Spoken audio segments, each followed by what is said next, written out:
Welcome back to Dark Echoes, where shadows whisper secrets and reality bleeds into nightmare. Tonight, we're ascending into terror with 4 bone-chilling elevator encounters that will make you question whether you will ever feel safe in those confined metal boxes again. These aren't urban legends or campfire tales. These are real experiences from real people who found themselves trapped between floors with something that should never exist. So dim the lights, settle in, and prepare yourself for stories that will echo in the darkness long after you've heard them. Story 1: The Night Shift Descent. Marcus worked security at the Westfield Corporate Tower, a 42-story monument to modern commerce that pierced the Seattle skyline like a glass needle. The building had been his domain for 3 years, patrolling empty corridors and monitoring silent offices through the midnight hours when most of the world slept. The elevator banks were his highway through the vertical maze. 6 separate lifts served different sections of the building, but Marcus had always avoided Elevator C. Not because of any policy or mechanical issue, the building management insisted it functioned perfectly. Something about that particular car simply felt wrong, though he could never articulate why to his supervisor. On this particular October night, rain drummed against the tower's windows like skeletal fingers tapping for entry. Marcus had just completed his rounds on the 38th floor when his radio crackled with an urgent message from the main desk. "Marcus, we've got a motion detector triggered on 15. Could be a break-in." Standard protocol demanded immediate investigation. The fastest route down would normally be the main elevator bank, but maintenance had shut down elevators A and B for overnight repairs. Elevator D was out of service with a persistent door malfunction. Only elevators E, F, and the dreaded C remained operational. E and F were both stationed at ground level, meaning a lengthy wait for them to ascend. Elevator C sat motionless on the 39th floor, just 1 level above him. Time was critical if someone had indeed breached building security. Marcus swallowed his irrational fear and pressed the call button for Elevator C. The doors opened with a whisper, soft hiss that seemed to carry an undertone of something else, like a distant sigh of relief. The interior looked identical to every other elevator in the building. Polished steel walls, fluorescent lighting, the familiar button panel.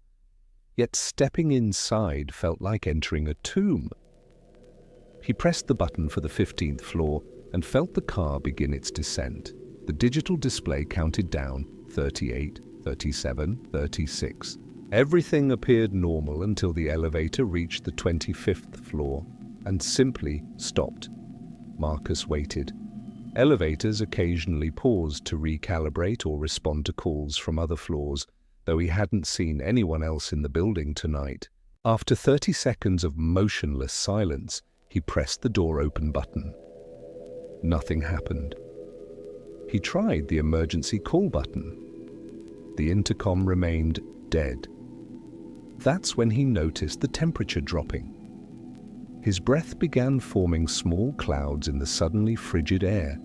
The fluorescent lights flickered once, twice, then stabilized with a sickly, yellowish hue that made everything look diseased. Marcus pulled out his cell phone to call for help, but the screen showed no signal. Impossible at this height in downtown Seattle. Then he heard the breathing. Soft at first, barely audible over the elevator's mechanical hum, but gradually growing louder, more deliberate. The sound came from everywhere and nowhere, filling the confined space with the rhythm of sleeping lungs that were far too large to belong to any human. Marcus pressed himself against the back wall, eyes darting around the empty elevator. The breathing continued, measured and deep, as if something massive was slowly awakening. The steel walls began to vibrate in time with each exhalation, and condensation started forming on the previously dry surfaces. He hammered the emergency button repeatedly, shouting into the dead intercom. The breathing grew louder, and now he could hear something else beneath it, a wet, sliding sound like massive coils shifting against metal. The lights went out completely. In the absolute darkness, Marcus could feel something moving around him, not touching, but displacing air with its bulk. The breathing was directly beside his ear now, each exhale carrying the scent of deep earth and decay. He pressed harder against the wall, certain that any moment something would brush against him in the blackness. His radio suddenly crackled to life, startling him so violently he nearly dropped it. "Marcus! False alarm on 15. Looks like a cleaning crew triggered the sensor. Everything okay?" The lights snapped back on.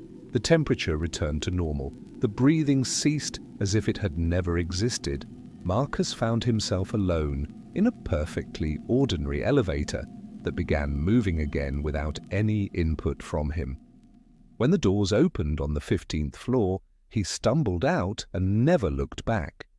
He submitted his resignation the following morning, citing personal reasons. Marcus never told anyone what happened in Elevator C, but building records show that over the past decade, 17 different security guards had quit after working night shifts in the Westfield Tower. The elevator continues to operate normally during business hours, but after midnight, employees report strange delays, temperature fluctuations, and sounds they can't quite identify. The building management maintains that all elevators pass regular safety inspections, and they've found no mechanical explanations for these reported anomalies. Marcus now works day security at a single-story shopping center. He hasn't set foot in an elevator since that October night, and he never will again. Story 2, the 13th floor.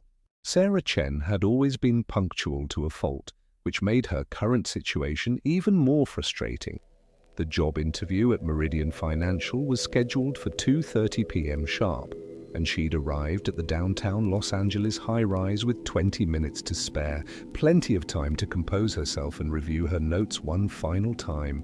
The Meridian building was an architectural throwback to the 1960s, all clean lines and minimal ornamentation. The lobby directory listed offices from floors 2 through 41, with the top 3 floors reserved for the executive suite, where her interview would take place. She noticed immediately that there was no 13th floor listed, a common superstition in older buildings. Sarah approached the single elevator bank, where 4 cars served the entire 41-story structure. She pressed the up button and waited, checking her watch nervously. 2:15 p.m., still plenty of time. The elevator that arrived was older than the modern cars she was accustomed to, with brass fixtures and wood paneling that spoke of a bygone era of craftsmanship. A few other passengers were already inside. A delivery man with a cart of office supplies, an elderly woman in a burgundy coat, and a young man in an expensive suit who was checking his phone. Sarah stepped inside and pressed the button for floor 39. As the doors closed and the car began its ascent, she noticed something odd about the button panel. Between floors 12 and 14, there was indeed a button for the 13th floor. The building directory had been wrong or perhaps outdated. The elevator made its first stop on the 7th floor, where the delivery man exited with his cart. The doors closed and they continued upward. On the 15th floor, the elderly woman stepped out, nodding politely to the remaining passengers. The young man got off on 22, leaving Sarah alone for the remainder of her journey. She watched the floor indicator climb, 35, 36, 37, 38, and then something impossible happened. Instead of reaching 39, the elevator stopped, and the doors opened on 13. But 13 shouldn't exist. She had seen the directory herself, had noticed the deliberate omission. Yet, here she was, looking out at a floor that couldn't be there. The hallway beyond was wrong in ways that made her eyes water to examine too closely. The ceiling was simultaneously too high and too low, stretching away into shadows while also pressing down oppressively above her head. The walls were covered in a pattern that seemed to shift when she wasn't looking directly at it. Geometric shapes that rearranged themselves into configurations that hurt to perceive. Sarah frantically pressed the closed door button, but nothing happened. She tried the button for 39 again, then for any floor. The buttons felt strangely soft under her fingers, as if they were made of flesh rather than plastic. A sound drifted from the impossible hallway, footsteps, but with an odd cadence. Too many beats per step, as if whoever was walking had more legs than they should. The sound grew closer, accompanied by a wet sliding noise like something being dragged across carpet. She could see a figure approaching from the far end of the hallway, but her mind refused to process what she was seeing. The shape was human-sized, but moved in ways that human joints simply couldn't accommodate. Parts of it seemed to bend backward, while other sections twisted at angles that defied anatomy. The figure called out to her in a voice that sounded like her own. "Sarah, are you coming to the interview? We've been waiting for you." Every instinct screamed at her to run, but there was nowhere to go. The elevator buttons remained unresponsive, and the hallway stretched out like a tunnel leading deeper into wrongness. The figure continued approaching, and now she could see that its face was a perfect mirror of her own, except for the eyes. Black voids that seemed to absorb light rather than reflect it. The position requires someone who can adapt to our unique working environment, her doppelganger continued, still maintaining that horrible parody of her voice. "We think you'll fit in perfectly here." Sarah closed her eyes and pressed every button on the panel simultaneously, holding them down while silently praying to any deity that might be listening. The elevator suddenly lurched into motion, and when she opened her eyes, the doors were sliding shut on the impossible 13th floor. The car resumed its ascent. 38, 39. The doors opened onto a perfectly normal office reception area where a smiling secretary greeted her by name. "Ms. Chen, right on time. Mr. Rodriguez will see you now." Sarah stumbled through the interview in a daze, giving responses that were barely coherent. She didn't get the job, but she didn't care. All she wanted was to leave the building and never return. Later that evening, she researched the Meridian building's history. The structure had indeed been built in 1967, and the 13th floor had been omitted from the original plans due to the superstitions of that era. But construction records from the Los Angeles City Archives told a different story. The building had been designed with 42 floors, not 41. During construction, a fire had broken out on the 13th floor, trapping 17 construction workers. The official cause was listed as an electrical malfunction, but witness statements described something far stranger. Workers reported that the floor's layout kept changing, that rooms led to places they shouldn't, and that some of their colleagues had simply vanished without explanation. After the fire, the 13th floor was sealed off and removed from all building directories and elevator systems. Officially, it doesn't exist, but Sarah knows better. Somewhere between the 12th and 14th floors, in a space that defies logic and reason, something waits for visitors who take the wrong elevator at the wrong time. She now takes the stairs whenever possible, no matter how many flights she has to climb. Story 3: The Midnight Maintenance Call.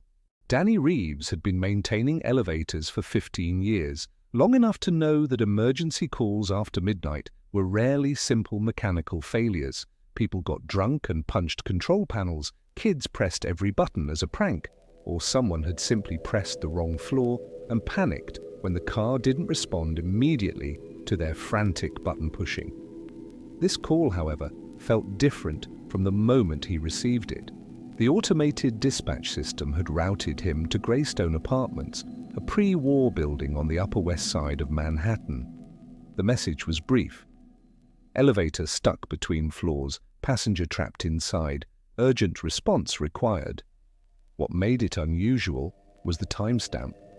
The call had come in at 3:17 a.m., but according to the system logs, the last recorded elevator activity in the building had been at 11:45 p.m. Someone had ridden up to the 8th floor, and the car had remained dormant ever since. No additional calls had been logged, which meant either the system was malfunctioning or someone had been trapped inside for over 3 hours without the emergency phone working. Danny arrived at Greystone Apartments to find the lobby empty and dimly lit by a single security lamp. The night doorman was nowhere to be seen, though a half-finished crossword puzzle and lukewarm coffee cup suggested he hadn't been gone long. The building felt hollow, filled with the particular silence that only comes in the deep hours of night when most of the world sleeps. The elevator indicator showed the car was stopped between the 6th and 7th floors. Danny called out through the shaft door, announcing his presence and asking if anyone could hear him. No response came from above. He used his master key to access the mechanical room and began the process of manually lowering the elevator to the next floor. The motor responded normally, and within minutes, he had the car positioned at the 6th floor landing. He opened the outer doors and peered into the elevator. It was empty. Danny stood there for a moment, processing what he was seeing. The emergency call had specifically mentioned a trapped passenger, but the car contained no one. The interior looked perfectly normal: polished brass, wood paneling, and the faint scent of lemon cleaner that suggested recent maintenance. He stepped inside to check the emergency phone and control panel for any obvious malfunctions. Everything appeared to be in working order. The buttons responded with their usual soft clicks, the lights were bright and steady, and the emergency phone produced a clear dial tone when he lifted the receiver. As he was testing the floor selection buttons, the doors suddenly closed behind him. Danny wasn't concerned initially. Elevator doors closed automatically after a preset interval, and he had his emergency key to open them again. But when he pressed the door open button, nothing happened. He tried his override key in the control panel. Still nothing. The elevator began to move upward without any input from him. This was definitely not normal behavior. Danny had seen elevators malfunction in dozens of ways over his career, but they didn't typically start moving on their own with someone inside. He used his radio to call dispatch, but received only static in response. His cell phone showed no signal, which was impossible in this part of Manhattan. The floor indicator climbed steadily. 7, 8, 9, 10. But Greystone Apartments only had 8 floors. Danny knew this building well. He'd serviced its elevator many times over the years. There were no floors above the 8th level, except for roof access, which required a separate stairwell. The elevator continued climbing.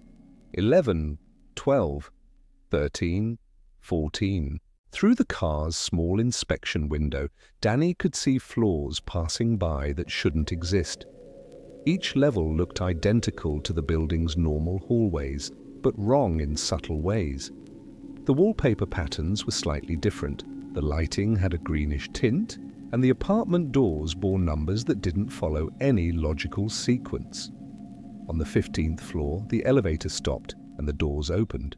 The hallway beyond was a perfect replica of the building's 8th floor, except for one crucial detail. Every apartment door was open, revealing not the interiors of homes, but absolute darkness. Not the darkness of unlit rooms, but a complete absence of light that seemed to absorb his flashlight beam rather than reflect it. Danny could hear sounds coming from those dark doorways. Soft whispers, the rustle of movement, and something that might have been breathing. The whispers grew louder, and he began to make out words. "Come inside, Danny. We've been waiting for you. The repair work isn't finished. You belong here now." The voices were familiar, speaking with the cadences and inflections of people he'd known throughout his life. His mother, who had died 5 years earlier, his high school best friend who'd moved to California and lost touch, even his own voice calling to him from one of the dark doorways. Danny pressed every button on the panel simultaneously, desperate to get the elevator moving again. The doors remained open and the whispers grew more insistent. Something was moving in the darkness of the nearest apartment, something large enough to displace air as it approached the doorway. His radio suddenly crackled to life. "Danny, this is dispatch. What's your status on the Greystone call?" The sound of the familiar voice broke whatever spell had held the elevator motionless. The doors slid shut, and the car began descending rapidly. Danny watched the floor indicator count backward through impossible numbers until it reached ground level. When the doors opened in the lobby, the night doorman was standing there with a concerned expression. "You okay, buddy? You look like you've seen a ghost." Danny stumbled out of the elevator, his hands shaking as he packed up his tools. He filed a standard service report citing a minor electrical malfunction that had been resolved, but he never mentioned the extra floors or the voices in the darkness. 3 weeks later, he received another emergency call from Greystone Apartments. This time, he sent his apprentice and took the rest of the night off. He's never set foot in that building again, and he's arranged for other technicians to handle any future service calls there. The elevator continues to operate normally during daytime hours, but building residents report occasional late-night incidents, the car moving between floors without being called, doors opening onto empty hallways at 3 a.m., and whispers that seem to come from inside the walls. Danny still works as an elevator technician, but he's developed a strict policy about midnight service calls. Some problems, he's learned, are better left unrepaired. Story 4, the hospital night shift. Nurse Jennifer Walsh had worked the graveyard shift at St. Mary's Regional Medical Center for 6 years, long enough to become comfortable with the peculiar rhythm of a hospital at night. The building never truly slept. There were always patients to monitor, medications to dispense, and the constant electronic symphony of monitoring equipment keeping vigil over human lives. The hospital was a sprawling complex that had grown organically over decades, with new wings and floors added as needed. The result was a maze-like structure where even veteran staff occasionally found themselves lost in unfamiliar corridors. The elevator system was equally complex, with different banks serving different sections of the hospital. Jennifer typically worked on the cardiac care unit on the 7th floor, but tonight she'd been asked to cover additional shifts due to staff shortages. Her first assignment was in the pediatric ward on the 4th floor, followed by a stint in the psychiatric unit on 9, and finally back to her regular floor to finish the night. At 2 a.m., she completed her rounds in pediatrics and headed for the elevator bank that served the psychiatric ward. The hospital's layout required her to take a specific elevator, Bank C, which was the only one with access to the secure psychiatric floors. She pressed the call button and waited, reviewing her notes for the upcoming medication rounds. The elevator that arrived looked different from the others she'd used throughout the building. Where the other cars were modern and sterile, this one had an older feel. The walls were a faded green color instead of the hospital's standard white, and the button panel was brass rather than stainless steel. Even the lighting seemed dimmer, casting everything in a yellowish hue that reminded her of old photographs. Jennifer stepped inside and pressed the button for the 9th floor. As the doors closed, she noticed that this elevator had buttons for floors she'd never seen before. Above the hospital's highest floor, the 12th level, which housed administrative offices, there were additional buttons numbered 13 through 16. That was impossible. Jennifer had worked at St. Mary's for 6 years and had seen the building from the outside countless times. There were only 12 floors visible from street level, and she'd never heard any mention of higher levels in all her time at the hospital. The elevator began its ascent, but instead of stopping at the 9th floor as requested, it continued climbing. 10, 11, 12, 13. The doors opened on 13. The hallway beyond was clearly part of the hospital, but not any section Jennifer recognized. The walls were the same institutional green as the elevator interior, and the floor was covered in linoleum that looked decades older than the modern surfaces throughout the rest of the building. The ceiling-mounted fluorescent lights flickered intermittently, creating an unstable pattern of light and shadow. Most unsettling were the rooms. Each door bore a patient room number, but they were all in the 1300 series, numbers that shouldn't exist in a 12-story building. Through the small windows in each door, Jennifer could see that the rooms were occupied. Every bed contained a patient, but something was wrong with all of them. They lay perfectly still, too still for sleep, too motionless for anything resembling life. Yet the monitoring equipment in each room showed active vital signs: steady heartbeats, regular breathing patterns, normal blood pressure readings. Jennifer tried to press the door close button, but like everything else in this impossible elevator, it didn't respond to her touch. She was trapped on a floor that couldn't exist, looking at patients who appeared to be in some state between life and death. A soft chime echoed through the hallway, followed by an announcement over the intercom system. Nurse Walsh to room 1347, Nurse Walsh to room 1347. The voice was clear and professional, exactly like the standard hospital announcements she heard dozens of times during every shift. But no one knew she was here. She wasn't even supposed to be here, because here didn't exist.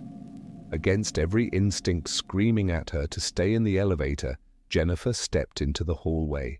Room 1347 was the third door on the left, and as she approached, she could see through the window that this room was different from the others.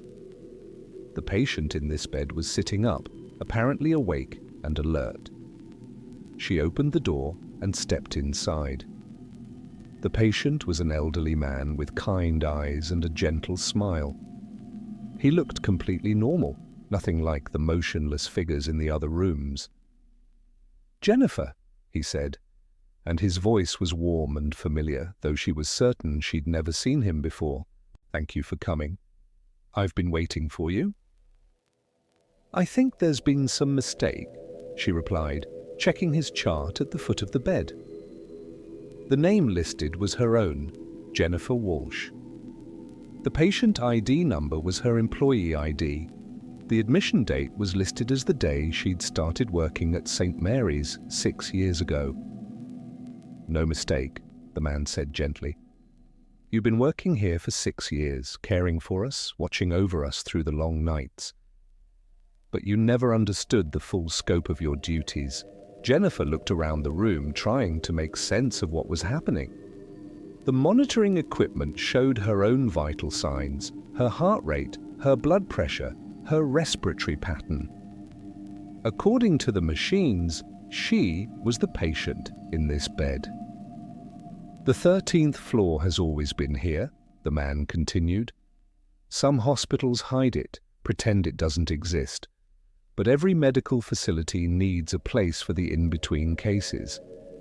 Patients who aren't quite alive, but aren't quite dead. Staff members who care for them become part of the system eventually." The room began to fade around the edges, becoming less solid and more dreamlike. Jennifer could feel herself becoming lighter, less substantial. The monitoring equipment continued its steady rhythm, tracking vital signs that might or might not belong to her. "Don't be afraid," the man said. "You'll continue your work here. The night shift never really ends." Jennifer found herself back in the elevator, though she couldn't remember leaving the room. The doors were closing on the 13th floor, and the car was descending. She watched the floor indicator count down. 12, 11, 10, 9. The doors opened on the psychiatric ward, where she was supposed to be. Jennifer stepped out and continued with her rounds, administering medications and checking on patients as if nothing had happened. But throughout the rest of her shift, she felt disconnected from her actions, as if she was watching herself work from a distance. When her shift ended at 7 a.m., she clocked out and drove home. But as she sat in her apartment, Trying to process what had happened, she began to question whether she had actually left the hospital at all. The sunlight streaming through her windows seemed artificial. The sounds of morning traffic felt muted and distant. Jennifer returned to work that evening and every evening since. She continues to work the night shift at St. Mary's, moving between floors and caring for patients with the same dedication she's always shown. But sometimes, when she takes the elevator alone late at night, she finds herself on the 13th floor again. Each time, there are more occupied rooms, more patients in that strange state between worlds. And each time, she feels a little less substantial herself, a little more integrated into the hospital's eternal night shift. The other nurses have noticed changes in Jennifer. She's become quieter, more distant, and she seems to know things about patients that aren't in their charts. When asked about it, she simply smiles and says she's been working nights too long. But Jennifer knows the truth. The night shift at St. Mary's never really ends, and some elevators are portals between the world of the living and whatever lies beyond. She's learned to accept her role in maintaining the balance, even if it means she's no longer entirely sure which side of that balance she belongs to.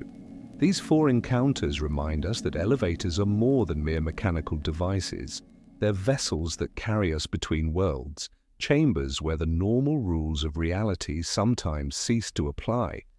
In those confined spaces suspended between floors, we become vulnerable to forces that exist in the spaces between what we know and what we fear. The next time you step into an elevator alone, pay attention to the floor buttons. Count them carefully. Notice if the temperature changes unexpectedly, if you hear sounds that shouldn't be there, or if the car stops on floors that don't exist. Because in the vertical highways of our modern world, some destinations aren't listed on any directory, and some journeys end in places we were never meant to discover. This has been Dark Echoes. Until next time, remember, sometimes the most dangerous part of any journey isn't the destination, but what you encounter in the space between where you were and where you're going. Sweet dreams.